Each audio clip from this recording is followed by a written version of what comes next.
Master degree political science హ్మ్. చదివి హ్మ్. అసలు ఎలా మేడం ఇండస్ట్రీకి రావాలని, హీరోయిన్ అవ్వాలని, యాక్టర్ అవ్వాలని ఎలా ఇంట్రెస్ట్ కలిగింది ఇదంతా? నాకు యాక్టర్ అవ్వాలని ఇంట్రెస్ట్ అలా అలా ఏం లేదు. ఏం లేదు. నేను యాక్టర్ అవ్వాలని ఏం కోరిక లేదు. నేను అనుకోకుండా బట్ మేబీ దేవుడు అనుకున్నట్టు ఒకటి తర్వాత ఒకటి జరిగింది. నాకు డాన్స్ అంటే ఇష్టం ఉండింది. మ్యూజిక్ అంటే ఇష్టం ఉండింది. కానీ యాక్టర్ అవుతాను, అందులో కూడా నేను అందులో కూడా టాలీవుడ్, తెలుగు ఇండస్ట్రీకి వచ్చి యాక్టర్ అవుతానని నేను ఏ ఒక్క రోజు నా వైల్డెస్ట్ డ్రీమ్స్ అంటారు చూడు, అలా కూడా ఎప్పుడు నేను ఊహించుకోలేదు. నేను ఇమాజిన్ కూడా చేయలేదు. ఓకే. బట్ పరిస్థితిని బట్టి, అవకాశాలని బట్టి ఒకటి చేస్తూ, ఇంకొకటి వర్క్ చేస్తూ, వర్క్ నుంచి వర్క్ వస్తూ నేను ఇక్కడికి వచ్చి రీచ్ అయ్యాను. ఓకే. బట్ వచ్చిన దగ్గర నుంచి తెలుగు ఇండస్ట్రీ నన్ను రిసీవ్ చేసిన విధానం, ఎన్నో కష్టాలు ఉంటే కూడా ఆ కష్టాలతో పాటు నేను గివప్ చేయాలన్నప్పుడు గివప్ చేయొద్దని చెప్పి నన్ను సపోర్ట్ చేసే గ్రూప్, నాకు ఒక సపోర్ట్ సిస్టమ్. ఇంత పెద్ద తెలుగు ఇండస్ట్రీలో ఎన్ని నెగటివ్స్, ఎన్ని కష్టాలు ఏం జరుగుతుంటే కూడా నన్ను గివప్ చేయలేనట్టు నాకు సపోర్ట్ చేస్తూ, అవకాశాలు ఇస్తూ, ప్రేమ ఇస్తూ, టెక్నీషియన్ టీం అయి ఉండొచ్చు, మన మీడియా టీం, మా మిత్రులు అయి ఉండొచ్చు, ఆడియన్స్ అయి ఉండొచ్చు, నా చిన్న చిన్న సినిమాలనే ఇంత ఆదరిస్తూ నాకు ఇచ్చేంత స్టార్డమ్, ఇచ్చేంత రెస్పెక్ట్, ప్రేమ అన్నిటినీ ఇస్తూ నాకు ఇంత దూరం తీసుకొచ్చినందుకు నేను ఈ రోజు వరకు ఇండస్ట్రీలో ఉన్నాను. ఓకే. ఎస్తర్ గారికి భీమవరం బుల్లోడ సినిమా రిలీజ్ అయిన తర్వాత చాలా యాటిట్యూడ్ వచ్చింది, ఎవరితో మాట్లాడదు, చాలా పవర్గా ఉంటుంది అనేసి కూడా కొన్ని ఆరోపణలు వచ్చినాయి. ఏం చెప్తారు ఇదంతా? అదంతా అప్పుడు ఏమైందంటే, అప్పుడు ఇది లేదు, ఇప్పుడున్నంత సోషల్ మీడియా లేదు. నాకు కూడా నా ఏజ్ చాలా తక్కువ అప్పుడు, 21 ఇయర్స్ నాకు భీమవరం బుల్లోడు రిలీజ్ అయ్యేటప్పుడు. సో నాకు ఇండస్ట్రీ పూర్తి నాలెడ్జ్ లేదు. నేను ఫేస్ వాల్యూ మీదనే అన్ని తీసుకుంటున్నాను. నాకు అర్థమైనంత వరకే నేను అనలైజ్ చేస్తున్నాను. నేను ఎలా ఉన్నానో అలాగే ఉన్నాను. కానీ ఇండస్ట్రీవే వేరే స్ట్రాటజీస్ ఉండేవి. అప్పుడు ఇండస్ట్రీ వర్క్ అయ్యే విధానం వేరేలా ఉండింది, మీడియా వర్క్ అయ్యే విధానం వేరేలా ఉండింది. Everything was controlled by few people. కొందరి చేతిలోనే ఉండింది మీడియా అనేది, థియేటర్స్ అనేది, మన ఇమేజ్ని బయట పడేయటం అనేది కొందరి చేతిలోనే ఉండింది. నా గురించి నేను ఇలా కూర్చొని మాట్లాడడానికి 2013-14లో ఆప్షన్ లేదు, ఇలాంటి ప్లాట్ఫామ్సే లేదు. సో అన్నప్పుడు నా గురించి నేను డైరెక్ట్గా ఎవరికి ఏం చెప్పలేకపోయాను. నా గురించి ఎవరికి ఎలా ఇష్టం వచ్చింది, ఎవరికి నన్ను ఎలా చూపిస్తే నాకు ప్లస్ మైనస్ అవుతుంది అనేది వాళ్ళు క్యాలిక్యులేట్ చేసి నా గురించి అలాంటి టాక్స్ కానీ, అలాంటి గాసిప్స్ కానీ క్రియేట్ చేశారు. బట్ నిజంగా నేను ఫస్ట్ నుంచి ఇలాగే ఉన్నాను.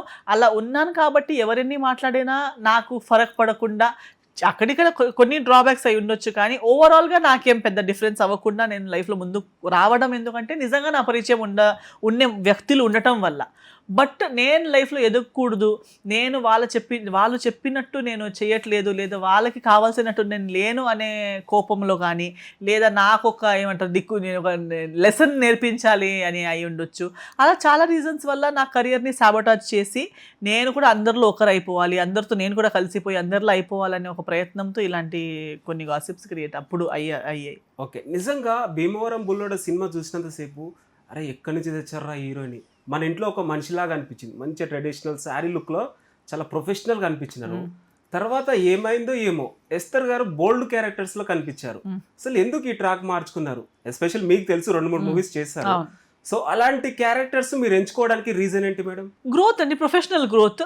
అంటే ఇప్పుడు మనమే చూస్తున్నాం, పెద్ద పెద్ద కమర్షియల్ సినిమాలు వస్తున్నాయి, హీరోయిన్స్ని జస్ట్ ఓన్లీ వస్తువులాగా, ఇప్పుడు ఇక్కడ ఫ్లవర్ ఉన్నట్టు, నేను మెయిన్ని ఫ్లవర్ జస్ట్ పక్కనే ఉన్నట్టు అలా వాడుకుంటున్నారు. నేను ఒక ఎడ్యుకేటెడ్ పర్సన్ని, అబిలిటీ ఉన్న ఆర్టిస్ట్ని, ట్రైన్డ్ ఆర్టిస్ట్ని, ఇవన్నీ ఉండి నాకు తెలుసున్న నా నవరసాలు కానీ, నా డాన్సింగ్ అబిలిటీస్ అయి ఉండొచ్చు, సింగింగ్ అబిలిటీస్ అయి ఉండొచ్చు, ఎక్స్ప్రెసింగ్ అబిలిటీస్ అయి ఉండొచ్చు. వద్దు నువ్వు ఓన్లీ నీ నేవల్ చూపి, ఓన్లీ క్లీవేజ్ చూపి, ఓన్లీ 2 డాన్సులు చేసి వెళ్ళిపో అంటే నేను అది మాత్రమే కాదు కదా. నేను ఇంతకు ముందు చేసిన భీమవరం బుల్లోడు లాంటి సినిమాల్లో కూడా నాకు అలా ఎప్పుడూ చూపించుకోలేదు. నాకు చాలా రెస్పెక్ట్ఫుల్గా, నీట్గా, డీసెంట్గానే చూపించారు కాబట్టి నేను ఆ రోల్స్ కూడా ఒప్పుకున్నాను. తర్వాత నువ్వు ఓన్లీ హీరోయిన్ లానే జస్ట్ ఒక వస్తువులా ఉండిపో, హీరో మెయిన్ ఉంటారు, వాళ్ళందరూ ఉంటారు, నువ్వు జస్ట్ అలా వచ్చి వెళ్ళిపో, నువ్వు చిన్న చిన్న డ్రెస్సులు వేసుకో, మనం చెప్పినట్టు చెయ్యి అని వెళ్తూ ఉండని చెప్తే నాకు ఆ రోల్స్ నాకు వద్దు కదా. నాకు అవి చేయడానికి కావాలా వద్దా అనేది కూడా పాయింట్ ఉంది కదా. దానికన్నా నాకు ఇలాంటి రోజులో ఛాలెంజ్ ఉంది, పర్ఫార్మెన్స్ ఉంది, మంచి స్క్రిప్ట్ ఉంది. అన్నీ నేను చేసిన అవన్నీ అని మాత్రమే కాదు, ప్రతి సినిమా నేను చేసిన ఫస్ట్ 1000 అబద్ధాలు దగ్గర నుంచి ఇప్పుడు దాకా దేవుడి దయ వల్ల అట్టర్ ఫ్లాప్స్, ఏం బాలేని సినిమా అనే లేనే లేదు. ఎవరు చూసి తిట్టుకునేంత సినిమా ఏమీ లేదు. ఇప్పుడు సంస్కార్ కాలనీ కూడా చూసిన తర్వాత దాని స్క్రిప్ట్ ఏంటో అర్థమవుతుంది. రెక్కీ లాంటి ఇంకో వెబ్ సిరీస్, ఏ వెబ్ సిరీస్ హిస్టరీలోనే రాలేదు. ఎందుకంటే the script is brilliant, all actors are brilliant. ఒక ఆర్ఆర్ నుంచి, ఒక డిఓపిస్ వర్క్ నుంచి, స్క్రీన్ ప్లే నుంచి ప్రతి ఒక్కళ్ళు కలిసి ఒక మంచి ప్రాజెక్ట్ చేసినందుకు ఆ ప్రాజెక్ట్కి అంత పేరు, అంత ఒక వాల్యూ, టెక్నికల్ వాల్యూ ఉంది. వరల్డ్ కంటెంట్లోనే one of the best contents కింద రెక్కి వస్తుంది. అది నా క్యారెక్టర్ వల్ల కాదు, అది దాని వెనక ఉన్న స్క్రిప్ట్ వల్ల. రెక్కి పార్ట్ కూడా ఉంది అని. ఎస్ ఉంది, బట్ విత్ టైం అది చాలా వస్తుంది. డిఫరెంట్ గా ఉంటుంది మేడం. స్క్రీన్ ప్లే కూడా స్మూత్ గా వెళ్తే ఏం జరుగుతుంది నెక్స్ట్ అని ఒక క్యూరియాసిటీ వస్తుంటుంది. So they are all brilliant pieces of work. అలాంటి వర్క్ వచ్చినప్పుడు ఈ చిల్లర రీజన్స్ వల్ల నేను ఇది ఇలా ఉంది కాబట్టి నేను చెయ్యనంటే అది నా ఫూలిష్నెస్. ఎంతో ఆర్టిస్టులకి వెయిట్ చేసిన మొత్తం కెరియర్లో ఇలాంటి ఒక్క రోల్ రాదు అన్నప్పుడు నాకు బ్యాక్ టు బ్యాక్ ఇంత నాకు నా క్యాలిబర్ని క్వశ్చన్ చేసే, ఛాలెంజ్ చేసేటట్టు ఒక్కొక్క క్యారెక్టర్స్ నాకు తీసుకొచ్చేటప్పుడు I feel more privileged and more honoured that నాకు కావాలి అని చెప్పడం ఒకటి, కానీ నాకు కావాల్సిన దానికన్నా ఎక్కువ నన్ను పిలిచి మరి నీకు ఈ రోల్ ఇస్తున్నాం చేస్తావా, ఈ రోల్ ఇస్తున్నాం చేస్తావా అని చెప్పేటప్పుడు I feel like oh my god, నాకు నిజంగా అంటే ఒక లయన్ ముందు హంటింగ్ చేయకుండా ఒక పెద్ద డియర్ పట్టుకొని తీసుకొచ్చినట్టు. అంటే నేను వెళ్ళి మరి హంటింగ్ చేసి కూడా తీసుకురాలేదు, నాకు కావాలి నేను చేయాలా అని ఆలోచించేసరికి చెయ్యి అని ఇలా వచ్చేసింది నా ల్యాప్లోకి వచ్చి, నేను చెయ్యి అనేసరికి నేను ఎందుకు చేయకూడదు. సో డెఫినెట్లీ వచ్చిన మంచి ఆపర్చునిటీస్ని చూసుకొని నేను చేస్తూ వెళ్ళాను. అండ్ దేవుడి దయ వల్ల ఆ ప్రాజెక్ట్స్ వల్ల నాకు మంచి పేరు వచ్చింది, ఆర్టిస్ట్గా నేను ఎదగగలిగాను. లేకపోతే నేను కూడా ఉన్న 10 హీరోయిన్స్లో ఇంకో అమ్మాయి అంతే, ఇంకో హీరోయిన్ అంతేగా, జస్ట్ ఇంకో హీరోయిన్ లాగా ఉండిపోయేదాన్నేమో. అక్కడి నుంచి ఒక ఆర్టిస్ట్గా ఎదగడానికి నాకు హెల్ప్ అయిన ప్రాజెక్ట్సే ఇవన్నీ. ఓకే, ఇప్పుడు కంఫర్ట్గా ఉన్నారా మేడం? హీరోయిన్గా కంఫర్ట్గా ఉన్నారా లేకపోతే యాక్టర్గా కంఫర్ట్గా ఉన్నారా? అన్నిట్లో కంఫర్ట్గానే ఉన్నాను. నా కంఫర్ట్ ఉన్నది చూసుకొని నేను చేస్తున్నాను. నా కంఫర్ట్ లేని ప్రాజెక్ట్స్ నేను తీసుకోను, నా కంఫర్ట్ లేని టీమ్స్తో నేను వర్క్ చేయను, నాకు మనస్సుకి ఒప్పుకోని ఏ పని కూడా నేను చేయను. ఓకే, అండ్ కాస్టింగ్ కౌచ్ గురించి కూడా మేము వింటున్నాం, ఒక హీరోయిన్ కావాలంటే ఇది ఉంటుంది అనేసి కూడా కొంతమంది చెప్తూ ఉంటారు. నిజంగా ఇవి ఉంటాయా మేడం? ఇలాంటి ఫేస్ చేస్తుంటారా? ఎస్ ఆఫ్ కోర్స్, అది ఫ్యాక్టే. అంటే అది ఇండస్ట్రీలోని మాత్రమే కాదు, వరల్డ్. ఇప్పుడు ఏదో కాస్టింగ్ కౌచ్ ఏదో ఈ సమాజంలోనే పెద్ద ఇష్యూ అన్నట్టు మాట్లాడుతున్నాము. ఇక్కడ పెళ్ళికి తయారైన అమ్మాయిల అబ్బాయిలు ఒకరినొకరు చంపుతున్నారు, మర్డరే జరుగుతుంది. ఒక 370 రూపీస్ బిర్యానీ తెప్పించిన అమ్మాయి నుంచి రిటర్న్లో ఏమొస్తుందని ఆలోచిస్తున్నాడు. 300 crores చేసేది అబ్బాయి అనుకోరా? 370 రూపీస్ బిర్యానీ నేను ఇప్పించాను, నాకు రిటర్న్లో ఏమొస్తుందని నేను ఆలోచించానని అంత గర్వంగా కూర్చొని కామెడీ షోలో మళ్ళీ జోక్ అన్నట్టు మాట్లాడుతున్నారు. అలాంటి ఆలోచన ఒక మామూలు 9 to 5 జాబ్ చేసే అబ్బాయికి ఉందంట. ఇంత పెద్ద కోట్లు వేసుకుని సినిమాలు తీసే ఫైనాన్సర్కి ఉండదా? నేను 300 కోట్లు తీస్తున్నాను, ఇంత 100 కోట్లు ఉన్నాయి, ఈ అమ్మాయికి నేను 2 crores ఇస్తున్నాను, ఎందుకు ఇవ్వాలి, ఆ 2 crores నాకేం వస్తుంది అని ఆలోచిస్తారు. సో అది ఒక అడిగే, అంటే అది సిల్లీ క్వశ్చన్ అయిపోతుంది. అంటే చాలా silly. Anybody will ask unless someone really loves his job. ఒకరికి వాళ్ళ సినిమా అంటే అంత పిచ్చి ప్రేమ, మంచి సినిమా తీయాలని ఉంది, ఆ సినిమాకి ఈ ఆర్టిస్ట్ ఉంటేనే వాల్యూ, ఈ ఆర్టిస్ట్ ఈ రోల్ చేస్తేనే వాల్యూ అని తెలిసి, ఆ ఆర్టిస్ట్ది వాల్యూ తెలిసి మరీ పిలిచి ఆమెకి పేమెంట్ ఇచ్చి చేయించడం వేరు. బట్ ఇప్పుడు మనం చూస్తున్న సినిమాల్లో సంబంధం లేకుండా అమ్మాయిలు ఉండటము, స్క్రిప్ట్కి అవసరం లేకుండా హీరోయిన్ కనిపించడము, అవన్నీ చూసేటప్పుడు మీకేం వేరే ఏం లాజిక్, దాని వెనక వేరే ఏం లాజిక్ ఉండొచ్చని మీకు అనిపిస్తుంది?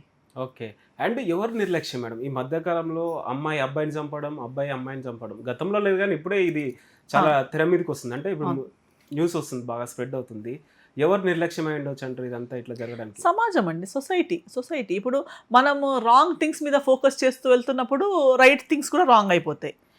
ఎప్పుడు మనం రైట్ థింగ్స్ మీద ఫోకస్ చేస్తూ వెళ్తామో అప్పుడు ఆటోమేటిక్గా రాంగ్ అనేది పైకి రాదు, అది ఆటోమేటిక్ కంట్రోల్లో ఉంటుంది. ఇది అనవసరం. ఇప్పుడు నార్మల్ ఇప్పుడు డివోర్స్ అంటే యాక్చువల్లీ డివోర్స్ అయిపోయింది అంటే చంపడానికన్నా డివోర్స్ బెటర్ కదా. ఇప్పుడు ఇష్టం లేని మనుషులతో ఉండి ఒకరు ఇంకొకరి ఫుడ్లో ఏదో కలిపేసి ఇచ్చేంత వరకు వాళ్ళని కలిసి ఉండమని ఎందుకు ఫోర్స్ చేయాలి? ఇష్టం లేకపోతే వెళ్ళమని చెప్పేంత ఓపెన్ మైండెడ్నెస్ మనకి లేదు. ఇష్టం లేకపోయినా ఉండు, సమాజం ఏమంటుందో, సమాజం అంటుంది ఇదే అంటుంది, మరి సరే అయితే సమాజం కోసం ఇదే చేద్దాం, మరి ఇంకేం చేద్దాం. పెళ్ళి వద్దని చెప్తే సమాజం ఏమంటుంది, సరే అయితే ఇదే చేద్దాం. కాదనకూడదు, నా వల్ల కాదనకూడదు, ఎంత టార్చర్ జరిగినా బ్రతకాలి. అవన్నీ ఒక్కప్పుడు జరిగాయి అని చెప్తారు, కానీ అప్పుడు కూడా చాలా థింగ్స్ రాంగ్ జరిగాయి, అప్పుడు కూడా ఇల్లీగల్ యాక్టివిటీస్ అయ్యేవి, కానీ అప్పుడు సోషల్ మీడియా ఉండేది కాదు. అప్పుడు ఒకవేళ ఒక మ్యారేజ్లో హ్యాపీనెస్ లేకుండా ఒకరు out of the relation, out of the wedding ఏదో ఎక్స్ట్రా మ్యారిటల్ పెట్టుకుని ఉంటే కూడా దాన్ని మళ్ళీ ఇప్పుడు ఉన్నంత సోషల్ మీడియాలో బయటపడేయటం కూడా ఉండేది కాదు కదా. ఒకవేళ తెలిసేది కూడా వాళ్ళ లోపలే సాల్వ్ అయిపోయేది. మ్యాక్సిమం ఆ ఊరు లోపల మ్యాక్సిమం ఒక పంచాయత్ పెట్టుకునేవారు, ఒక పంచాయత్లో సాల్వ్ అయిపోయేది, పంచాయత్ కన్నా ఎక్కువ మ్యాటర్ అయ్యేది కాదు.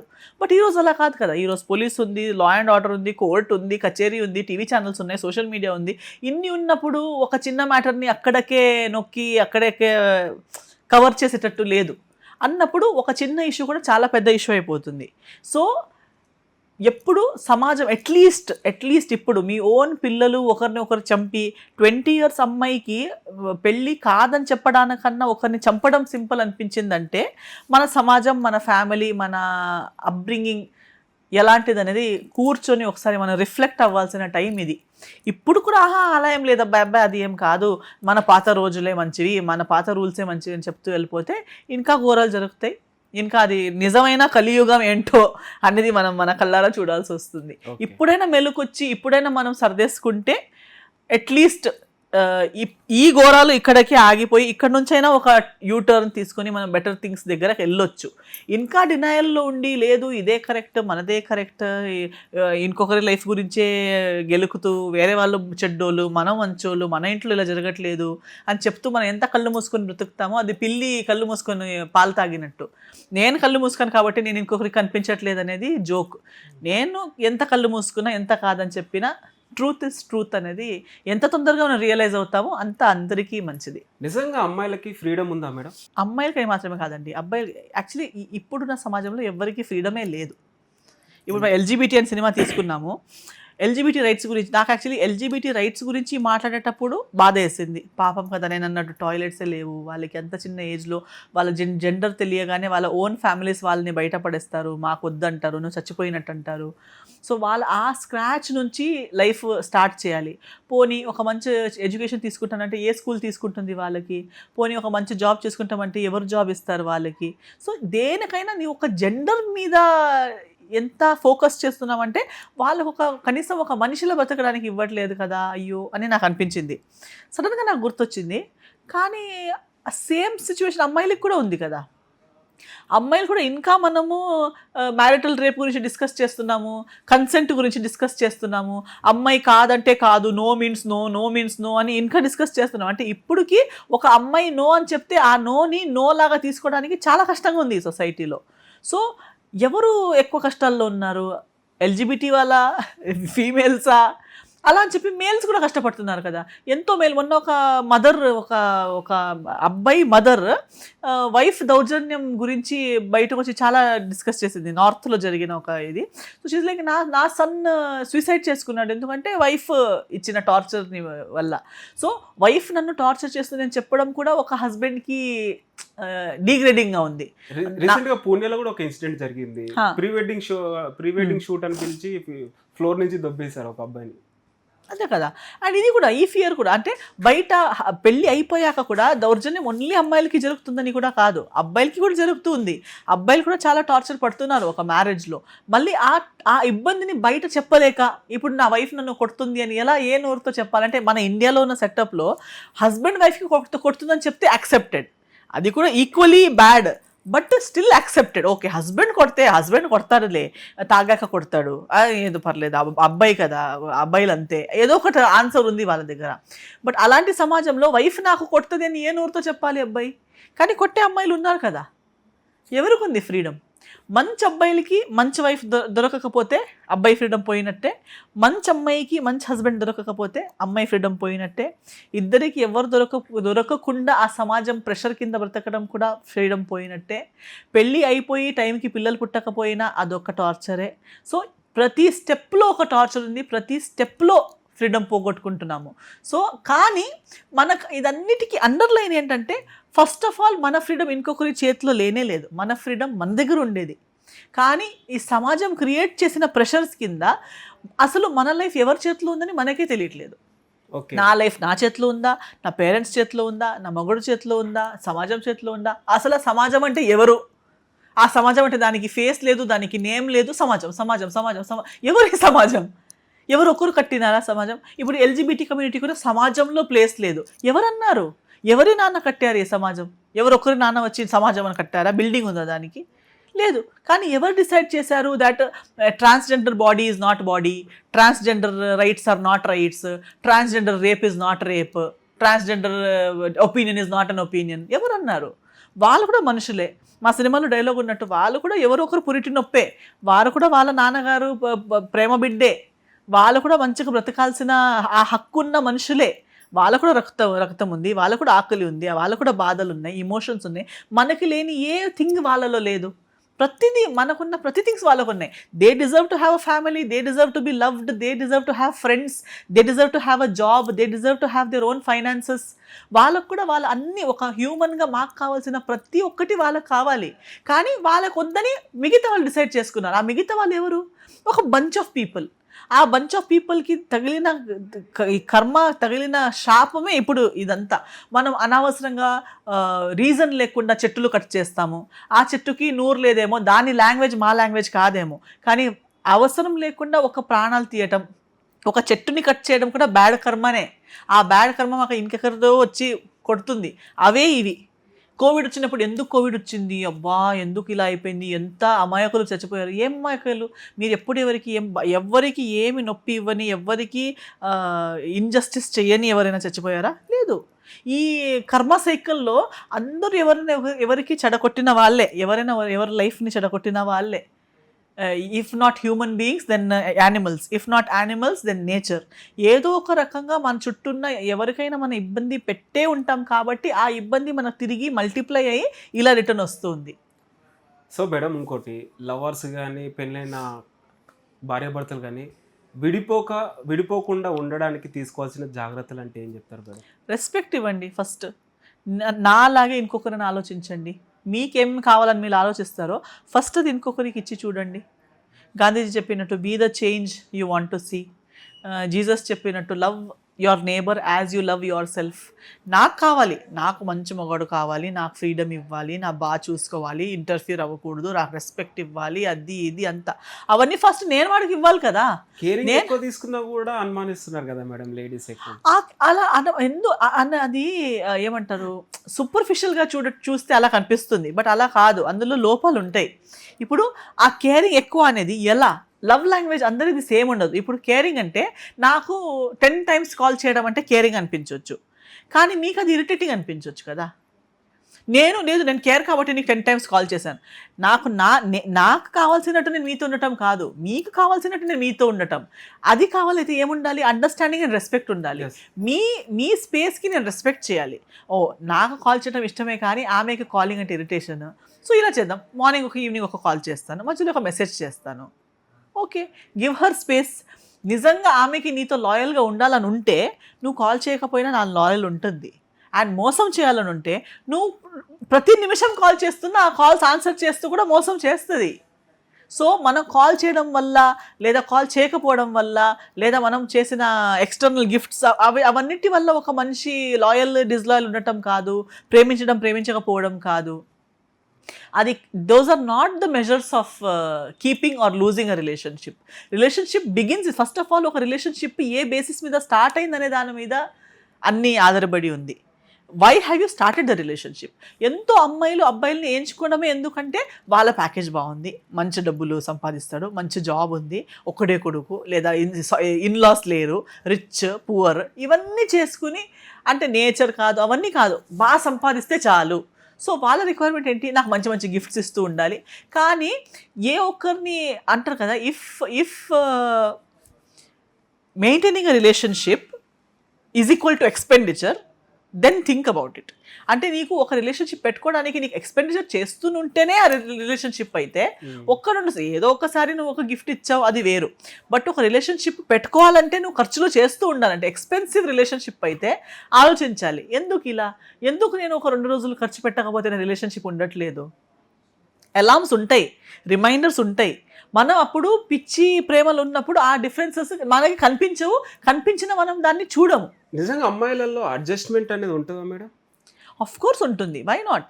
అలా ఉండకుండా ఇన్ని రిలేషన్షిప్స్ లేవు కదా. నిజంగా డబ్బు ఫేమ్ చూస్తారు అనేసి కూడా చాలా మంది చెప్తూ ఉంటారు ఆఫ్ అమ్మాయిలు. కోర్స్ ఈ మధ్య అలాగే అయింది. ఎందుకంటే ఈ కాంపిటేటివ్ వరల్డ్ లో అందరూ ఆలోచించేది ఏంటంటే మాక్సిమం పీపుల్ ఇష్టపడి పని చేయట్లేదు, డబ్బుల కోసం పని చేస్తున్నారు.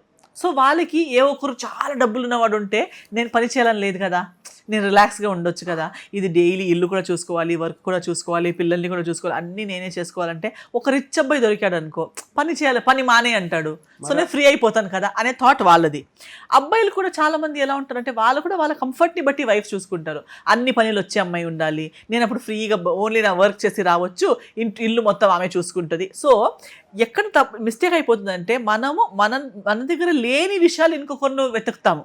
నాకు కుకింగ్ రాదు కాబట్టి మంచి కుకింగ్ వచ్చే అమ్మాయి ఉంటే నాకు ఒక పని అయిపోతుంది, క్లీనింగ్ వచ్చే అమ్మాయి ఉంటే. కానీ నువ్వు ఏం వెతుకుతున్నావు అసలు? లవ్ వెతుకుతున్నావు అయితే లవ్ని వెతకాలి కదా. నువ్వు పని వచ్చా లేదా ఇవన్నీ ఎందుకు వెతుకుతున్నావు అంటే నువ్వు కూడా మటీరియలిస్టిక్గా, అప్పుడు ఏమవుతుంది, అదొక డీల్ అయిపోతుంది. నేను నీకు ఇవి ఇస్తాను కాబట్టి నువ్వు నాకు ఇవి ఇవ్వాలి, అదొక డీల్ అయిపోయింది. అక్కడ ఇంకా ప్రేమ ఎక్స్పెక్ట్ చేయకూడదు. ప్రేమ ఎక్స్పెక్ట్ చేసిన దగ్గర ప్రేమే ఉండాలి. ఆ ప్రేమ అంటే ఏంటి? ఇది అండర్స్టాండింగ్. ఫస్ట్ క్వశ్చన్ ఇస్ నీకేం కావాలి, ఫస్ట్ క్వశ్చన్ ఇస్ నాకేం కావాలి కాదు. కానీ మ్యాక్సిమం అరేంజ్డ్ మ్యారేజెస్లో కానీ ఇప్పుడున్న ఈ కంటెంపరీ రిలేషన్షిప్స్లో first question is my requirement. ఇప్పుడు నాకు కూడా ఇంటర్వ్యూస్లో అడిగేటప్పుడు అలాగే అడుగుతారు, మీ అబ్బాయి ఎలా ఉండాలి, మీ రిక్వైర్మెంట్ ఏంటి? రిక్వైర్మెంట్ నేను ఐకియాలో షాపింగ్ చేస్తున్నానా, సూపర్ మార్కెట్లో షాపింగ్ వెళ్తున్నా, నాకు ఇది 1 kg ఇది 1/2 kg అది కావాలంటే నేను ప్రిపేర్ చేసి తినడానికి నా కన్జంప్షన్కి వస్తువు వెతకట్లేదు నేను. So always the question should be what kind of a person are you, that person should ask me. నాకు అప్పుడు okay, I'm here to offer something to you and you are here to offer something to me. We're not striking a deal. Okay, నేను నీకోసం వంట చేసి ఇల్లు dresses clean చేసి పిల్లలు చూసుకుని ఇవన్నీ చేసినందుకు నువ్వు నాకు ఫైనాన్షియల్గా అది ఇది ఇది ఇవన్నీ ఇప్పిస్తే డీల్ క్లోజ్. నేను ఇవి పని మీకు చేస్తున్నాను కాబట్టి మీరు నాకు ఇవి పనులు మీరు నాకు చేయాలి. అది ఎన్ని రోజుల వరకు మీకు మీరు సంపాదిస్తున్నంత రోజులు, నేను అన్ని పని చేయగలిగేంత రోజులు. నాకేదో ఒక జబ్బు వచ్చింది, నాకేదో ఒక షార్ట్ కమింగ్ వచ్చింది, నా హెల్త్ పోయింది, నేను అన్ని పనులు చేయలేకపోతున్నాను, లేదా మీ జాబ్ పోయింది, మీ దగ్గర జీతం తగ్గింది, లేదా మీ జాబ్ మీకు ఏదో ఒకటి ఇష్యూ వచ్చింది, మీరు అంతా సంపాదించలేకపోతున్నారు, మా రిలేషన్షిప్ షేక్ అవ్వడం స్టార్ట్ అయింది. ఎందుకంటే మా రిలేషన్షిప్ది బేసే, మా ఫౌండేషన్ స్టోన్ ఏది, ఇది deal. So maximum relationships today, especially urban relationships, ఈ సిటీలో ఉన్న రిలేషన్షిప్స్ మ్యాక్సిమం పాడవుతున్నవి రీజన్ ఏంటంటే అవి స్టార్ట్ అయిన బేసిక్ రీజనే రాంగ్. నిజంగా స్వేచ్ఛమైన ప్రేమ ఎక్కడ దొరుకుతుంది మేడం? స్వేచ్ఛమైన ప్రేమ ఇప్పుడు ఏమంటారు, అది ఫస్ట్ మనం మన లోపల వెతకాల్సింది. బోస మేమంతా పెళ్లి చేసుకోమేమో మరి. పెళ్లి చేసుకోకపోయినా పర్లేదు, బట్ రాంగ్ మనిషితో చేయడం కన్నా సింగిల్గా ఉండటం బెటర్. ఐ థింక్ ఫస్ట్ స్వేచ్ఛమైన ప్రేమ మన లోపల మనం వెతకాలి. ఫస్ట్ స్వేచ్ఛమైన ప్రేమ మన లోపల ఉందా, నేను ఒకరికి స్వేచ్ఛమైన ప్రేమ ఇవ్వగలుగుతానా, వాళ్ళు నాకు రిటర్న్లో ఏమి ఇవ్వకపోయినా, మటీరియలిస్టిక్ నాన్ మెటీరియలిస్టిక్ ఏమి ఇవ్వకపోయినా, just because they are good, just because they are humble or they are sweet or they are whatever it is, నాకు కావాల్సిన క్వాలిటీస్ వల్ల నాకు వాళ్ళు వేరే ఏమి ఇంట్లో ఏం పని చేయదు, వేరే ఏమో సంపాదించుకొని తీసుకురాదు, మరీ అందగాతి కాదు, అలాంటి ఏమీ కాదు, కానీ నన్ను బాగా చూసుకుంటుంది, నన్ను అర్థం చేసుకుంటుంది, నా కష్టాలు పంచుకుంటుంది, అలాంటి ఒక అమ్మాయిని నేను రిటర్న్లో ఏమి అడగకుండా నేను బాగా చూసుకుంటాననే మంచితనం నా దగ్గర ఉంటే ఆబ్వియస్గా నాకు కూడా అంతే మంచితనం ఉన్న ఇంకో అమ్మాయి ఎక్కడి నుంచైనా దొరుకుతుంది. కానీ నా లోపల స్వార్థం పెట్టుకొని స్వేచ్ఛమైన ప్రేమ బయట వెతుకుతూ ఉంటే ఆ స్వేచ్ఛమైన ప్రేమ నాకెందుకు దొరుకుతుంది? యూనివర్స్కి తెలుసు, దేవుడికి తెలుసు నీ లోపల స్వేచ్ఛమైన ప్రేమ లేదు. నువ్వు సెల్ఫిష్ ఉంటే నీకు ఆపోజిట్ నుంచి స్వేచ్ఛమైన ప్రేమ కావాలి, నువ్వు ఇచ్చేది మాత్రం స్వార్థపరమైన ప్రేమ. సో నీ స్వార్థానికి నీకు ఇంకో స్వార్థపరమైన మనిషే దొరుకుతారు. స్వేచ్ఛమైన థాట్స్ నా లోపల ఉంటే ఆటోమేటిక్ నా లోపల ఏ రోజు నాకు స్వేచ్ఛమైన ప్రేమ దొరుకుతుందో ఆ టైంలో ఆటోమేటిక్గా నాకు ముందుటి నుంచి కూడా స్వేచ్ఛమైన ప్రేమ ఆటోమేటిక్గా నా దగ్గరకు వచ్చేస్తుంది. ఓకే, ఇప్పుడున్న సిచ్యువేషన్లో లవ్ మ్యారేజ్ బెస్టా, అరేంజ్ మ్యారేజ్ బెస్టా అంటే ఏం చెప్తారు మేడం? అది మా అదృష్టం అండి, ఏం చెప్పలేం. అది ఏ మ్యారేజ్ అయినా it depends on the kind of people. అదే పెళ్ళి ఇదే పెళ్ళి, అరేంజ్ మ్యారేజ్ కూడా అరేంజ్ అయ్యేంత వరకు పరిచయం లేకపోయినా అరేంజ్ అయ్యాక సూపర్గా రన్ అవ్వచ్చు అండర్స్టాండింగ్ని బట్టి. Love marriage 10 years 9 years love ఉండి కూడా పెళ్ళి అయిపోయి 2 monthsకే మర్డర్లు చేస్తున్నారు, ఒకరితో ఒకరు ఉండలేకపోతున్నారు. సో అదంతా it all comes down to person. ఆ ఇద్దరు మనుషులు ఎవరు అనే దాన్ని బట్టి అరేంజ్డా లవ్ మ్యారేజ్ అనేది డిపెండ్ అవుతుంది. ఓకే. రీసెంట్గా అమ్మాయిల డ్రెస్సింగ్ మీద కూడా బాగా చర్చ జరిగింది. సో టెంపుల్స్కి అదే వాకింగ్కి వేసుకోవాల్సిన డ్రెస్సులు టెంపుల్కి వేసుకొస్తున్నారు అనేసి కూడా చర్చ జరిగింది. అండ్ రీసెంట్గా అలాగనే ప్రముఖ సింగర్ అమ్మాయి డ్రెస్సింగ్ అమ్మాయి ఇష్టం, అబ్బాయి చూపు అబ్బాయి ఇష్టం అనేసి కూడా ఒక స్టేట్మెంట్ ఇచ్చింది. దీన్ని ఏ విధంగా చూడొచ్చు అంటారు? ఇవన్నీ చాలా సిల్లీ థింగ్స్ అండి. అంటే dressing is the outer most layer.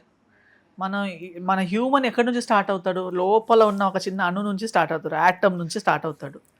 అక్కడ ఉన్న చెత్త అంతా పెట్టుకొని టాప్ మోస్ట్ ఏదో షాప్ నుంచి తీసుకొచ్చి వేసుకున్న ఒక టాప్ మోస్ట్ లేయర్ గురించి ఇంత డిస్కషన్ ఎందుకు? I feel is the silliest topic to discuss. ఇది ఏం వేసుకున్నాను, ఇది వేసుకుంటానా, రెడ్ వేసుకుంటాను, స్కర్ట్ వేసుకుంటానా, అది ఇంపార్టెంట్ కాదు. నా లోపల ఏముంది? ఇప్పుడు దేవుడు ఆఫ్ కోర్స్ సొసైటీ సెట్ చేసుకుంది, టెంపుల్కి ఇది వేసుకోవాలి, అది సొసైటీ. నేను అన్నట్టు సమాజం సెట్ చేసుకుంది. ఇది ఇప్పుడు డ్రెస్ అనేది లేనప్పుడు ఆకులు వేసుకునేటప్పుడు ఏం వేసుకునేవారంట? డ్రెస్సింగ్ బట్టే రెస్పెక్ట్ ఇస్తారు కదా మేడం ఆపోజిట్. అది ఇప్పుడు ఉంటున్నా, అది సమాజం అనేది బిల్డ్ చేసుకున్నాక. ఇప్పుడు ఆకులు వేసుకున్న మనిషి ఫస్ట్ ఆకులు వేసుకునేవాడు కదా, డ్రెస్సే ఉండేది కాదు. అప్పుడు అదే డ్రెస్తో దేవుడిని కూడా పూజించేవాడు, అదే డ్రెస్తో హంటింగ్కి కూడా వెళ్ళేవాడు, అదే డ్రెస్తో ఇంట్లో కూడా ఉండేవాడు, ఇల్లు కూడా ఉండేది కాదు. కానీ అప్పుడు ఫస్ట్గా బేసిక్గా హ్యూమన్కి వర్క్ అయింది ఏంటి? ఇమోషన్. ఇప్పుడు ఆ ఇమోషనే లేకుండా నువ్వు బయట ఎన్ని వేషాలు, ఎంతో అమ్మాయిలు, అదే మీరు అన్నట్టు ఇప్పుడు సమాజం చప్పట్లు కొడుతున్న ఎంతో అమ్మాయిలు అబ్బాయిలు బాగానే డ్రెస్అప్ అయ్యి టెంపుల్కి వెళ్తున్నారు. టెంపుల్కి వెళ్ళి ఏం చేస్తున్నారు? ఏం సాధిస్తున్నారు? నిజంగా దేవుడిని పూజించడానికి వెళ్తున్నారా? రీల్స్ చేయడానికి వెళ్తున్నారా? వాళ్ళు మంచోళ్ళని చూపించుకోవడానికి వెళ్తున్నారా? అది ఎక్కడ కౌంట్ అవుతుంది? మీ భావం ఏంటి? ఓకే, అప్రోప్రియేట్గా డ్రెస్అప్ అవ్వడం వేరు. అంటే పబ్కి వెళ్ళేటట్టు రెడీ అయిపోయి టెంపుల్కి వెళ్ళడం వేరు. కానీ నువ్వు డీసెంట్గానే డ్రెస్అప్ ఉన్నావు, సారీ వేసుకోలేదు, మేబీ జీన్స్ టీషర్ట్ వేసుకున్నావు, మేబీ ఎక్కడికి వెళ్తున్నావు, కానీ నీకు టెంపుల్కి వెళ్ళాలనిపించింది, వెళ్ళావు. కానీ రెస్పెక్ట్ఫుల్గా వెళ్ళావు, పూజించావు, అన్నీ చేసి వస్తే అందులో తప్పేముంది? పూజించావు కదా, నీకు దేవుడి దగ్గర వెళ్ళాలనిపించింది కదా, దాట్ ఈజ్ మోర్ ఇంపార్టెంట్. దానికన్నా నువ్వు డ్రెస్సులు వేసుకున్నదంతా వేసుకుని వేషాలన్నీ చేసుకుని టెంపుల్కి వెళ్ళి నువ్వు ఓన్లీ రీల్ చేయడానికి వెళ్ళుంటే, జనాల్ని ఇంప్రెస్ చేయడానికి వెళ్ళుంటే, దాంట్లో దేవుడికి వచ్చింది? దేవుడికి నువ్వు వెళ్ళినంత హ్యాపీ అయిందా? నీకు గుడికి వెళ్ళిన లాభాలు వచ్చాయా? నీ ఆత్మానికి ఏమైనా లాభం వచ్చిందా? Decency is different. ఇంకొకటి ఉంది. ఇప్పుడు కొందరికి డీసెన్సీ మన మైండ్లోనే ఉండదు. కొందరికి అప్బ్రింగింగ్ని బట్టి అయి ఉండొచ్చు, లేదా నాలెడ్జ్ని బట్టి అయి ఉండొచ్చు. వాళ్ళకి వల్గారిటీకి డీసెన్సీకి పెద్ద డిఫరెన్స్ తెలిసి ఉండదు. తెలియక వేసుకొని తిరిగే వాళ్ళకి కూడా ఒక ఎక్స్క్యూజ్ ఉంది. కొందరికి తెలియదు ఎలా బిహేవ్ చేయాలో. వాళ్ళ బాడీ లాంగ్వేజ్ బిహేవియర్ చూసేటప్పుడు తెలుస్తుంది. కొందరు వేసుకునేటప్పుడు సారీలే వేసుకుంటారు, చుడిదార్లు వేసుకుంటారు, కానీ ఉద్దేశం వేరేలా ఉంటుంది. డ్రెస్ సారీయే, కానీ ఆ డ్రేప్ చేసిన విధానం కానీ, దాంట్లో చూపించే మన బాడీ వైటల్స్ కానీ, ఇది సల్వార్ కమీస్లు వేసుకునేటప్పుడు దుపట్టాలు ప్లేస్ చేసిన, సో ఉద్దేశం ఏంటి? తెలిసి ఫుల్లీ అవేర్గా ఉండి వాళ్ళని వాళ్ళు ప్రొజెక్ట్ చేసే విధానం వేరు ఉంటుంది. సో సారీ వేసుకున్నారు కాబట్టి మంచోళ్ళు, డీసెంట్ మనుషులు, అండ్ స్కర్ట్ వేసుకున్నారు కాబట్టి క్యారెక్టర్లెస్ మనుషులు, అమ్మాయిలు అని చెప్పలేము కదా. స్కర్ట్ వేసుకుని అంతే డీసెంట్గా ఉండే అమ్మాయి ఉండొచ్చు, ఆమెకి తెలియకపోయి లేదా కల్చర్ వేరేదై ఉండి అలా అయి ఉండొచ్చు, but she's a decent person. She's not, ఆమెలో ఈ సారీ వేసుకుని ఉన్న అమ్మాయి మైండ్ సెట్ ఆమెలో లేకపోయి ఉండొచ్చు. సో ఎవరిదో top most layer సూపర్ఫిషియల్గా 2 minutes 5 minutes అది చూసుకొని ఒకరిని పూర్తిగా అర్థం చేసుకుని, ఓ ఈ అమ్మాయి ఫుల్లీ క్యారెక్టర్లెస్, ఈ అమ్మాయి ఫుల్లీ క్యారెక్టర్ ఉన్న అమ్మాయి అని చెప్పడం, అమ్మాయి కానీ అబ్బాయి కానీ ఇద్దరికి అలా చెప్పడం నాకు చాలా సిల్లీ అనిపిస్తుంది. ఓకే. అండ్ మీ లైఫ్లో బిగ్గెస్ట్ హార్ట్ బ్రేక్ అంటే ఏది మేడం? అలాంటి ఏం బిగ్గెస్ట్ హార్ట్ బ్రేక్ ఏం కాలేదు, బై గాడ్స్ గ్రేస్. అలాంటిది ఏం జరగలేదు, అలా జరగకూడదని కూడా నేను దేవుడితో కోరుకుంటాను. ఓకే. అండ్ చాలా మూవీస్ చేశారు, ఇప్పటివరకు 40 సినిమాలు చేశారు. ఇంకా ఎక్స్పెక్ట్ చేస్తున్నాం మీ నుంచి ఎస్తర్ గారు ఎక్కడ కనిపిస్తారు అనేసి చాలా క్యూరియాసిటీ ఎదురు చూస్తున్నాం. బహుశా నాకు తెలిసి ఒక మీడియం రేంజ్ సినిమాలలో ఎక్కువ కనిపిస్తున్నారు. పెద్ద సినిమాలో కనిపించకపోవడానికి రీజన్ ఏంటి అసలు? రీజన్ అని ఏం లేదండి, వాళ్ళకి అవసరం లేకపోయి ఉండొచ్చు. నాకు కూడా రాలేదని లేదు, కొన్ని వచ్చాయి, కానీ అవి నాకు చేసే ఇంట్రెస్ట్ నాకు అనిపించలేదు. అస్సలు రావట్లేదని ఏం లేదు, వచ్చిన దాంట్లో నాకు అవి నచ్చట్లేదు. నాకంటే ఒక పెద్ద సినిమాల్లో 20 seconds 5 minutes అలా కనిపించడానికన్నా అదే టైంలో ఇంకో సినిమాలో బెటర్, అది నేను పెద్దనా మీడియమా స్మాలా అనేది కాకుండా నాకు యాజ్ అన్ ఆర్టిస్ట్ ఎక్కడ ఎక్కువ స్కోప్ ఉందనేది నేను చేసి చూసేటప్పుడు నాకు ఇవి చేయడం బెటర్ అనిపించడం వల్ల అది చేశాను. నో హార్డ్ ఫీలింగ్స్, అంటే వాళ్ళకి నా మీద కోపం లేదు, నాకు కూడా ఇది అస్సలు చేయొద్దని అలా ఏం లేదు. దేవుడి దేవల్ల ఒక రెండు మంచి పెద్ద సినిమాలు, సోకాల్డ్ పెద్ద బడ్జెట్ పెద్ద టీమ్స్తో కూడా చేస్తున్నాను, అస్సలు చేయట్లేదని ఏం లేదు. బట్ సెలెక్టివ్గా వెళ్తున్నాను. నాకు యాజ్ అన్ ఆర్టిస్ట్ ప్లస్గా ఏమవుతుంది అనేది చూసుకొని సెలెక్ట్ చేసుకుని వెళ్తున్నాను. అండ్ రీసెంట్గా మీరు మిస్ చేసుకున్న ప్రాజెక్ట్స్ ఏమైనా బ్లాక్ బస్టర్ కొట్టిన మూవీస్ ఉన్నాయా? అవి చెప్పలేమని. బ్లాక్ బస్టర్ అంటే ఒకటి ఇప్పుడు ఏమైంది తెలుసా, ఒకటి ఆడియన్స్ కోసం లేదు. బ్లాక్ బస్టర్ అనేది ఇప్పుడు చెప్పలేము. అంటే block buster today more than block buster, instant block buster కన్నా ఏం కౌంట్ అవుతుందంటే జనాలకి ఆ సినిమా వచ్చిందని తెలియడం, తెలుసుకున్నాక వాళ్ళు దాన్ని చూడ్డానికి వెళ్ళాలని వాళ్ళకి ఫీలింగ్ రావడం, అండ్ దాని తర్వాత ఓటీటీలో ఒక సినిమా రీచ్ అవ్వడం, ఓటీటీలో ఒక సినిమా సెల్ అయిపోవడం. ఎందుకంటే ఒక సినిమా ఓటీటీకి వెళ్ళేటప్పుడు అది ఒక పర్మనెంట్ అయిపోతుంది. ఎప్పుడైనా మీకు ఈ రోజు బిజీ ఉన్నారు, ఈ మంత్ ఫుల్ బిజీ ఉన్నారు, పర్లేదు, మీరు 2 months వదిలేసి కూడా ఏ ఒక రోజు అక్కడ రిటర్న్ వెళ్ళి ఆ సినిమా చూడొచ్చు. సో ఓటీటీలో ఉన్న ఒక బెనిఫిట్ అదే నాకు అనిపిస్తుంది. ఎందుకంటే థియేటర్లో ఉన్నంత రోజులే సినిమా చూడాలి, వెళ్ళాక మళ్ళీ రికార్డ్ లేదు. ముందైతే అలాగే ఉండింది. అలా లేకపోతే నెక్స్ట్ టీవీ ఛానల్ ఎవరో కొనాలి, ఆ టీవీ ఛానల్లో పండగ రోజు ఏదో ఒక రోజు ఆ సినిమా వచ్చేటప్పుడు చూడాలి, అలాంటి ఒక్కటే ఆప్షన్ ఉండింది. But today films success is when a film is doing, people know about a film and then people have watched the film or heard about the film, liked the film, and then it's on OTT as well. ఒక మంచి OTT platform దాన్ని కొన్నది అని చెప్పడమే ఒక పెద్ద success అని నేను అనుకుంటాను. ఎందుకంటే ఇలా పెద్ద పెద్ద స్టారర్స్ ఉన్న సినిమాలు అయితే వస్తున్నాయి, హిట్ అంటున్నాయి, కానీ తర్వాత ఓటీటీకి వచ్చేసరికి ఓటీటీలో లేవు. సినిమా ఎంత పెద్ద సోకాల్డ్ బ్లాక్ బస్టర్ అని చెప్పించుకున్న సినిమా కూడా ఓటీటీలో అమ్మలేకపోతారు, ఓటీటీలో ఉండదు, ఉన్న ఓటీటీలో సక్సెస్ అవ్వదు. జనాలు దాన్ని మళ్ళీ ఓటీటీలో వెళ్ళి రిపీట్ వాచ్కి మళ్ళీ ఆ సినిమాని వెతికి మరీ చూడరు. So I go for cinemas which are rewatchable. నేను చూసేది కూడా అలాంటి సినిమాలనే, నేను చేయడానికి ఇష్టపడేది కూడా అలాంటి సినిమాలనే. ఒక్కసారి చూసి ఓకే 1 time వాచ్ అని చెప్పడానికన్నా నా సినిమా ఓకే మళ్ళీ ఒకసారి ఒక 2 weeks అయ్యాకో లేదా 1 year అయ్యాకో రిటర్న్ వెళ్ళి అప్పుడు చూసాం కదా సినిమా ఎంత బాగుంది, మళ్ళీ ఒకసారి చూద్దామా అని చేసి మళ్ళీ ఓటీటీకి వెళ్ళి మళ్ళీ సెర్చ్ చేసి ఆ సినిమా మళ్ళీ చూసేటట్టు ఉండాలి. అలాంటి సినిమాలు చేస్తే దే ఆర్ లాంగ్ టర్మ్స్. ఇప్పుడు భీమవరం బుల్లోడునే ఎన్నో 12 years అయింది చేసి, ఇప్పటికి పాటలు వింటూనే ఉన్నారు. అండ్ ఇప్పటికీ ఆ సినిమా మళ్ళీ ఏదో పండగలు వస్తే టీవీలో వస్తుంది, సంక్రాంతికి అలాంటి ఫ్యామిలీ ఫంక్షన్స్ ఉన్నప్పుడు టీవీలోకి వస్తుంది. వచ్చినప్పుడు అంతా మళ్ళీ జనాలు, నాకు ఏజ్ అయిపోయినా టైం ఎంత వెళ్ళిపోయినా ఆ సినిమా రాగానే అందరూ ఆ కాలానికి రిటర్న్ వెళ్ళిపోతారు. సో అలాంటి ప్రాజెక్ట్స్ చేయడం వల్ల లాంజిటివిటీ వస్తుంది జనాల మైండ్లో, మన మైండ్లో. ఆర్టిస్టులకి కూడా ఒక అలాంటి సినిమాలు చేయడం వల్ల ఒక సాటిస్ఫాక్షన్ అనేది వస్తుంది. ఇంట్లో ఒక అమ్మాయి లాగా అనిపించింది ఆ క్యారెక్టర్ చూసినంతసేపు, కానీ కొంచెం డిసప్పాయింట్. అలాంటి క్యారెక్టర్స్ ఇంకా కనిపించలేదు. అలాంటి క్యారెక్టర్స్ ఇప్పుడు రైట్ అవ్వడం, ఇప్పుడు అలాంటి రైటింగే లేదు కదా. ఇప్పుడు అలాంటి సినిమా రావడం కూడా చాలా తగ్గాయి, అలాంటి సినిమాలే లేవు. మరి అలా వచ్చిన అలాంటి రైటింగ్స్, అలాంటి క్యారెక్టర్స్ నాకే మళ్ళీ ఆ సినిమా తర్వాత అలాంటి మళ్ళీ క్యారెక్టర్ రాలేదు. తర్వాత నార్మల్ హీరోయిన్ లాంటిది, మామూలు ఒక హీరోయిన్ లాగా అలాగే వచ్చాయి అవి.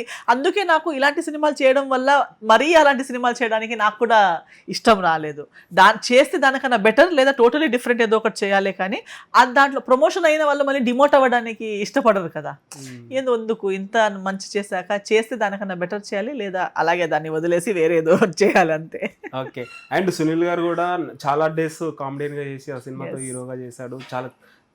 చాలా డిఫరెంట్ గా అనిపించారు సునీల్ గారు. ఎట్లా ఉంటారు సునీల్ గారు సెట్ లో గానీ? చాలా బాగుంటారండి. ఐ ఫీల్ ఇప్పటికీ టచ్ లో ఉన్నారా?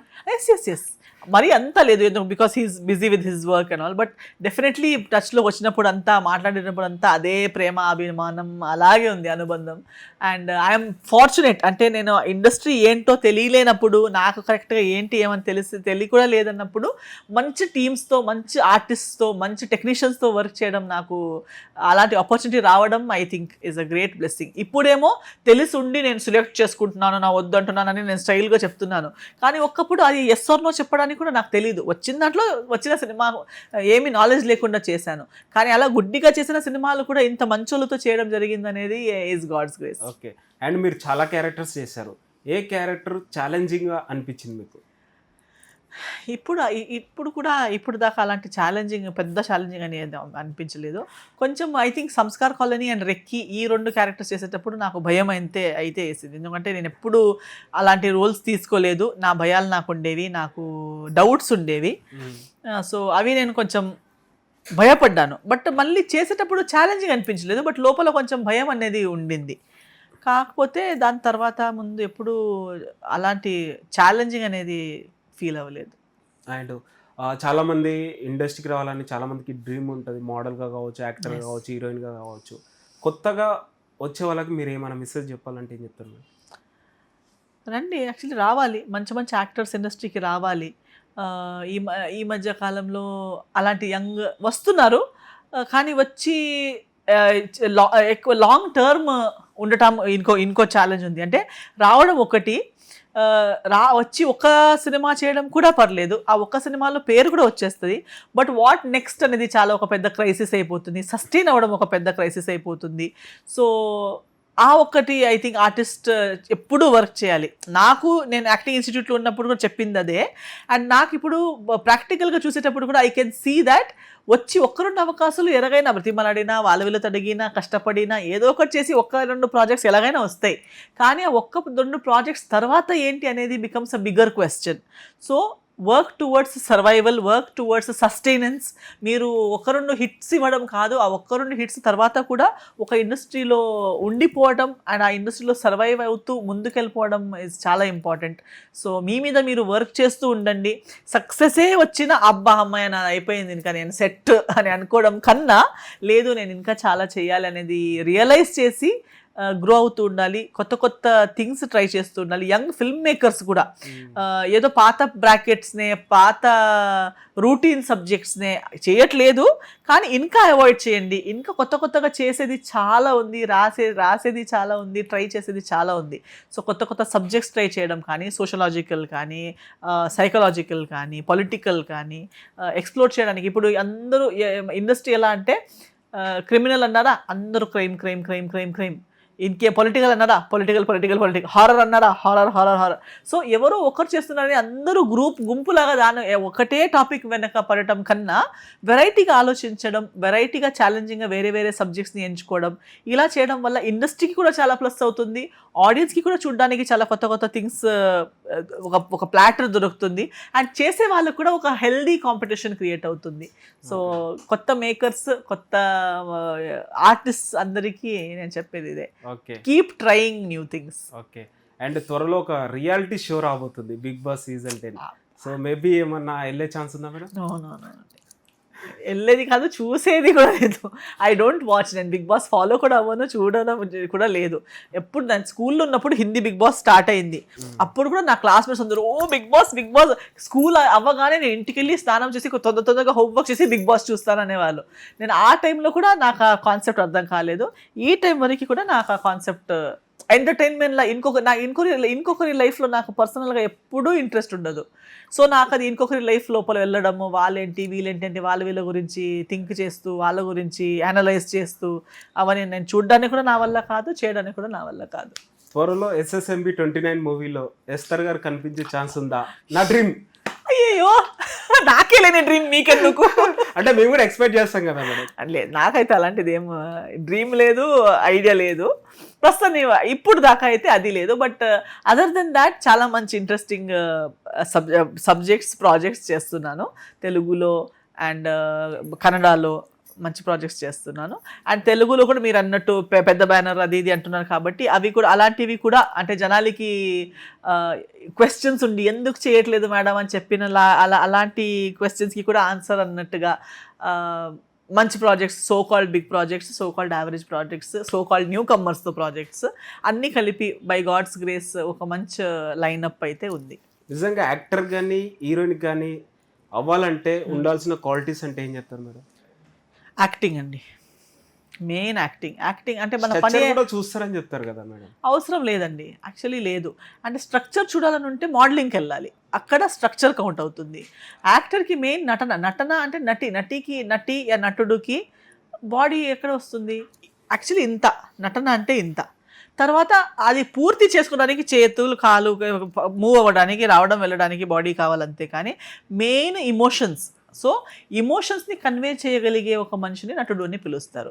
ఈ బాడీ అనేది ఎక్కడ వచ్చిందంటే కొన్ని సీన్స్ వరకు, ఇప్పుడు గ్లామరస్ రోల్స్ వచ్చినప్పుడు, లేదా ఒక సర్టన్ కాస్ట్, ఇప్పుడు అలా ఉంటే పాత యాక్టర్స్ ఎవరు యాక్టర్సే అవ్వకూడదు కదా. అయితే పాత హీరోయిన్స్లా ఉండకూడదు, హీరోస్గా అవ్వకూడదు, వాళ్ళందరూ ఎలా హీరోయిన్స్ అవ్వరు? ఇండస్ట్రీ అనే కట్టిన వాళ్ళకి ఎక్కడ ఏం ఫిజిక్ ఉండింది, ఎవరికి 6 ప్యాక్ ఉండింది, ఎవరికి సైజ్ 0 ఉండింది. అందరూ మామూలు మనుషులలాగే ఉండేవాళ్ళు, మామూలు ఫుడ్డే తినేవాళ్ళు. లావుగానా సన్నగానా బక్కగానా వారు న్యాచురల్గా ఎలా ఉన్నారో అలాగే ఉండేవారు.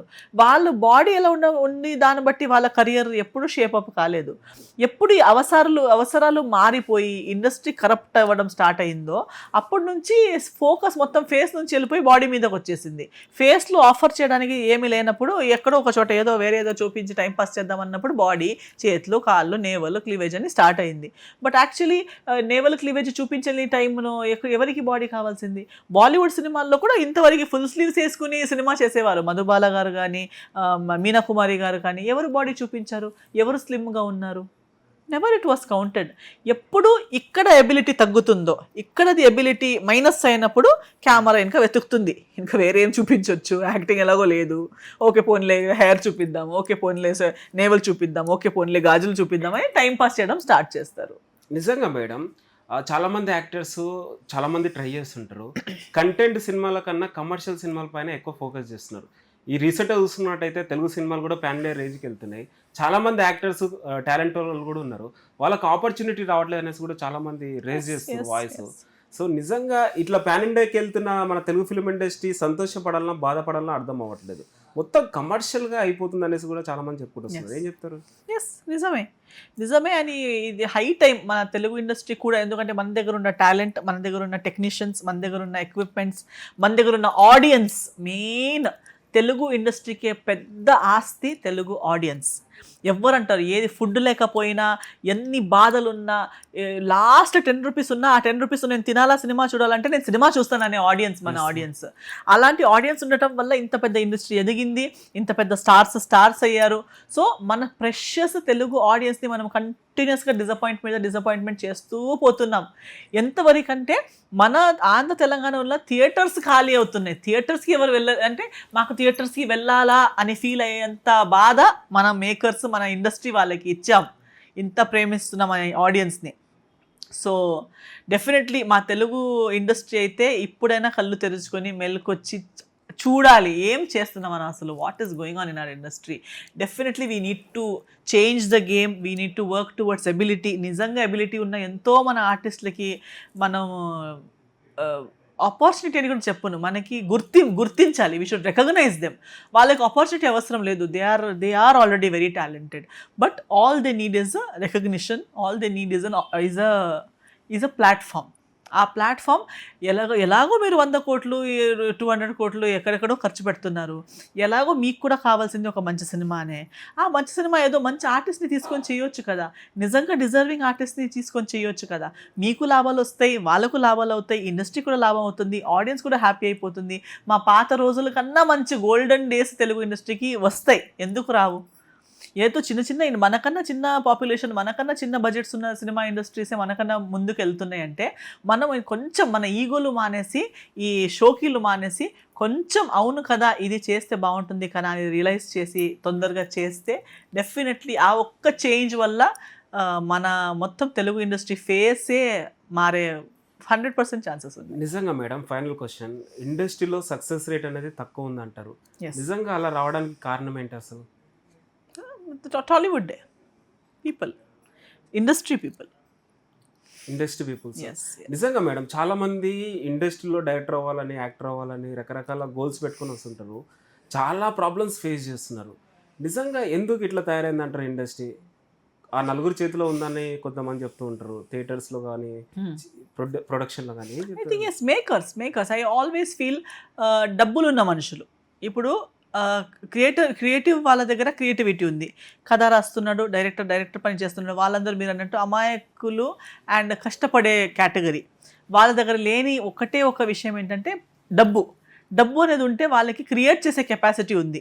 సో డబ్బున్న మనిషి ఎవరి మీద డబ్బులు వేస్తున్నారో, ఎవరికి ఆ ఛాన్స్ ఇస్తున్నారు, ఎవరికి వాళ్ళ ఎవరి టాలెంట్ని గుర్తించి వాళ్ళకి ఒక డ్రీమ్ని సినిమాకి మార్చడానికి ఆపర్చునిటీ ఇస్తున్నారు అనేది కౌంట్ అవుతుంది. So the maker, the producer has to be wise.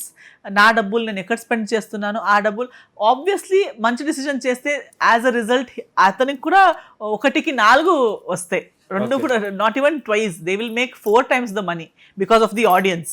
So definitely ఎలాగో స్పెండ్ చేస్తున్నారు, కొంచెం ఈగోలు పక్కనే పెట్టుకొని నిజంగా డిజర్వింగ్ పీపుల్కి ఆపర్చునిటీ ఇస్తే ఐ థింక్ దానికన్నా మంచి రోజులు ఇంకా తెలుగు ఇండస్ట్రీకి అవసరం లేవు. ఓకే, ఫైనల్లీ మీ ఫ్యాన్స్కి గుడ్ న్యూస్ అంటే ఏం చెప్తారు? Future projects yes, good news అంటే ఏంటి, ఇప్పుడు అదే నేను ఇక్కడ ఉన్నాను, నేను సినిమాలు చేస్తూనే ఉన్నాను, మంచి సినిమాలు చేస్తున్నాను, అండ్ ఒకటి తర్వాత ఒకటి దేవుడి దయ వల్ల రాబోతున్నాయి. ప్రస్తుతానికైతే నా ఎల్జీబీటీ అనే సినిమా థియేటర్స్లో ఉంది. 2 weeks కంప్లీట్ చేసి 3rd weekకి ఇప్పుడు ఎంటర్ అయింది, which is a great news. ఎందుకంటే ఎంతో పబ్లిసిటీ చేసి ఎంతో గిమిక్లు చేశాక కూడా ఈ మధ్య కాలంలో మనం అన్నట్టు థియేటర్స్లో ఒక సినిమా ఒక్క వీకెండ్ ఉందంటేనే సెలబ్రేట్ చేస్తారు. అందులో 2 weeks దాటి 3rd week వెళ్ళిపోతుందంటే నేనే నమ్మలేకపోతున్నాను. సో ఎల్జీబీటీ సినిమా థియేటర్లో రన్నింగ్ ఉంది, 3rd సక్సెస్ఫుల్ వీక్ నడుస్తూ ఉంది. ఒక చాలా మంచి సబ్జెక్ట్, నన్ను చూడాలి, ఒక కొత్త లుక్లో చూడాలి, లేదా నా యాక్టింగ్ ఇష్టం ఉంది, నన్ను స్క్రీన్ మీద చూడటం మీకు ఇష్టం ఉంది అన్న వాళ్ళు ఖచ్చితంగా వెళ్ళి సినిమా చూడండి.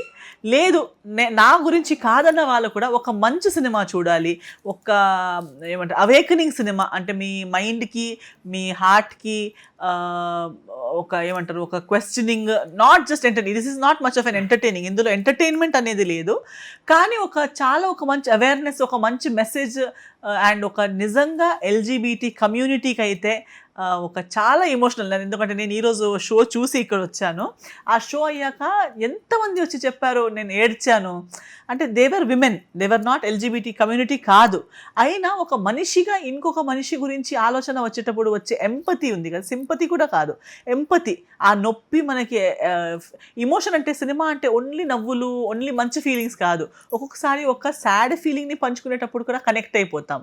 అలాంటి ఒక సాడ్ ఫీలింగ్, అలాంటి ఒక పెయిన్ ఈ సినిమాలో ఉంది. ఆ సినిమా చూసేటప్పుడు మీకు అది కనెక్ట్ అవుతుంది, అండ్ మీరు సినిమా నుంచి బయట వచ్చేటప్పుడు ఒక చాలా మంచి ఫుల్ఫిల్లింగ్ ఫీలింగ్తో బయటకు వస్తారు. సో డెఫినెట్లీ ఇలాంటి ఒక ఫీలింగ్ మీకు కలగాలి, ఇలాంటి ఒక మీనింగ్ఫుల్ సినిమాల చూడాలనే ఉన్న వాళ్ళు ఖచ్చితంగా వెళ్ళి ఎల్జీబీటీ సినిమా చూడండి, అండ్ మీ ఫ్రెండ్స్కి మీ సర్కిల్కి కూడా దీని గురించి చెప్పండి. ఓకే, ఫైనల్లీ ఇప్పుడున్న జనరేషన్కి మీరు ఒక మెసేజ్ చెప్పాలంటే ఏం చెప్తారు? ఒక మంచి సక్సెస్ అవ్వాలంటే ఎలా అంటే ఏం చెప్తారు? సక్సెస్ వెనక ఫస్ట్ ఆఫ్ ఆల్ సక్సెస్ అవసరం లేదు, పీస్ ఇస్ ఇంపార్టెంట్. ఇప్పుడు ఈ మధ్య కాలంలో సక్సెస్ అంటే అంత ఇంపార్టెంట్ ఎందుకు? ముందుగా అందరు సక్సెస్ ఉండేవాళ్ళ, ఫార్మర్స్ ఉండేవాళ్ళు, వాళ్ళ పని చేసుకుని ఏ రోజుకి ఆ రోజు బ్రతికేవాళ్ళు, పీస్ఫుల్గా ఉండేవాళ్ళు, లేచామా పని చేసుకున్నామా, బాగా తిన్నామా, టైం టు టైం తిన్నామా, హ్యాపీగా ఉన్నామా, పడుకున్నామా, అదే సక్సెస్ అండి. ఈ సక్సెస్ ఏంటంటే చాలా డబ్బులు ఉంటే సక్సెస్, పెద్ద జాబ్ ఉంటే సక్సెస్, చాలామంది నన్ను గుర్తింపు ఉంటే సక్సెస్, ఇవన్నీ సక్సెస్ కాదు. ఇవన్నీ వస్తే ఉన్న పీస్ ఆఫ్ మైండ్ పోయేదారి ఇదంతా. సో ఇవన్నిటి వెనక కాకుండా look for piece, aim for a peaceful life. So ఇది సమాజం చెప్తుంది, ఏదేదో మన అప్బ్రింగింగ్ మనకు చెప్పింది సక్సెస్ఫుల్గా ఉండు, చాలా డబ్బులు సంపాదించు. అది పాతకాలంలో డబ్బులు లేని ఒక పరిస్థితి, పువర్ బ్యాక్గ్రౌండ్ ఉన్న సమాజం ఉన్నప్పుడు అందరూ అనుకున్నారు మేబీ డబ్బులు వస్తే మా బాధలన్నీ వెళ్ళిపోతాయి, హ్యాపీగా. కానీ డబ్బుతో పాటు వచ్చింది ఫస్ట్ జబ్బే బాధ. So don't run after success, run after peace. When you run after peace, automatically your priorities will change, automatically your attitude towards life will change, and I'm sure everybody will have a beautiful life. Thank you madam, చాలా విషయాలు చెప్పారు, మేము అసలు expect చేయలేదు ఇంత మాట్లాడతారనేసి కూడా. Thank you so much. Thank you.